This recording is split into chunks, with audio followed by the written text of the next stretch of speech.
Welcome back. Moving forward, super excited. I'm going to talk about the improvement aspects of the Lean Six Sigma methodology in this lesson. So before I start, everything kind of evolves around the improvement. And it's one thing to really create a product, but the real thing is actually improving the project over time. And that's really the heart of any Six Sigma project, the improve step. So everything done so far in the DMAIC methodology, which is define, measure, analyze, has led you to the ultimate goal, which is process improvement. Your job is to implement a change that will not only resolve the problem, but also improve the performance and gain operational efficiency. So two major tools that are used here: brainstorming and then communication. Very important. So based on the analysis, you yourself or your team would actually analyze and take a look at or brainstorm. And this is a very good technique in finding innovative solutions that may not be immediately obvious. So before the team can arrive, they must spend some quality time, have meetings to understand this. After the process of brainstorming, then the idea is evaluated one by one, and then you find the solution.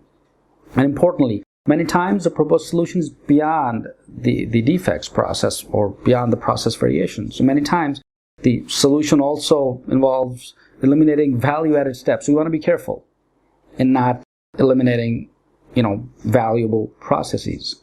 So many Six Sigma solutions also involve lean applications, okay? Which again are designed to help streamline processes and eliminate waste. And that's why all of the other Lean Six Sigma, like if you're the master black belt, for example, you're very familiar with Lean and Six Sigma methodology.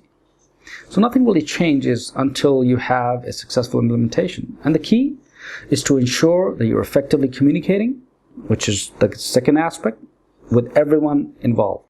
All the stakeholders are on the same page. And maybe you're a project manager, and that's important. Because really, within a company, it's human nature, by the way, okay? Because we resist change. So every time you identify, let's say, an issue and you want to create or define or provide a solution to that process, maybe that's not acceptable to the users at first.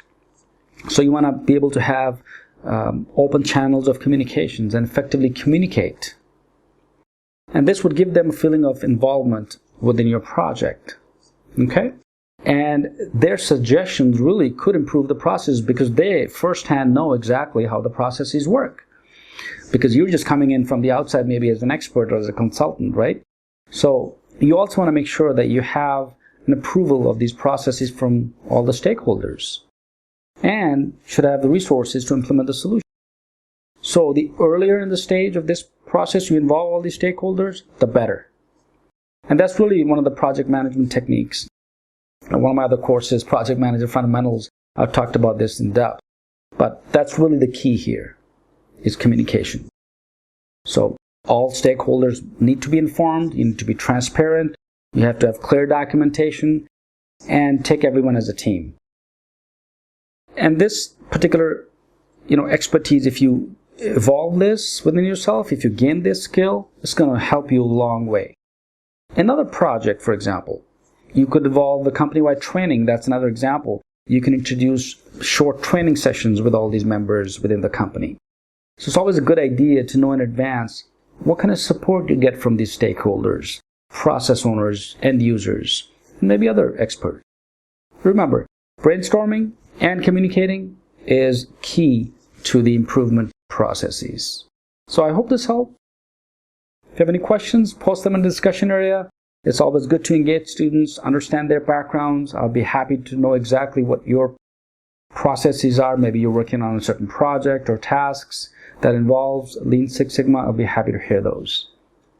So with this, let's move to the next lesson.